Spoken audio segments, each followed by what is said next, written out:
think addiction is a choice. Really? Yeah. Well, there's a lot of biological evidence that suggests otherwise. Like what? Well, for example, the neural pathway is like the reward pathway. It's the same with drugs, food, and sex. Well, what's all part of that? Well, it starts in the ventral tegmentum area, also known as VTA. This has a lot of dopamine neurons, and when you take drugs, it gets super excited. So it's all about the VTA? No, not really. The VTA passes a signal on two separate pathways, the mesocortical pathway and the mesolimbic pathway. The mesolimbic pathway goes to the nucleus accumbens. The nucleus accumbens sends a signal to the amygdala, which is in charge of emotional cues, and the hippocampus, which is in charge of memory cues, and then it integrates all these signals and decides how important the drug is. Okay, what about the other pathway?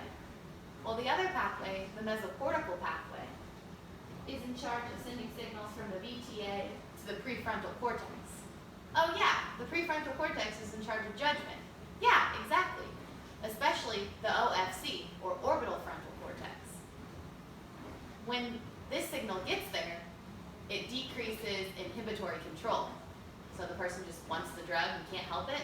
Exactly. I don't know if that's all true. Well, there's also genetic studies to suggest that addiction is biological. For example, there's two twin studies, one with alcohol and one with cocaine. Okay, so what's the numbers? Well, alcohol, if one twin is addicted to alcohol, the other twin is 50% more likely. And for cocaine, if one twin is addicted, the other one is 75% more likely.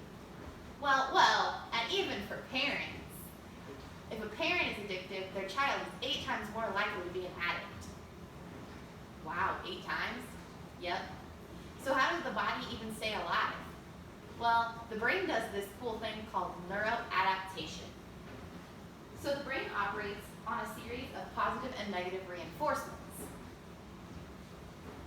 It even completely shifts its homeostatic point just to keep itself alive. All this creates tolerance symptoms. Oh, that's something to do with withdrawal too, right? Yeah, tolerance is when you need more drug to get the same high.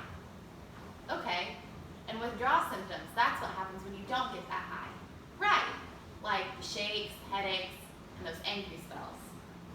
So basically, it's a biological cycle that's super hard to break. Well, I don't think I'll ever say addiction is a choice again.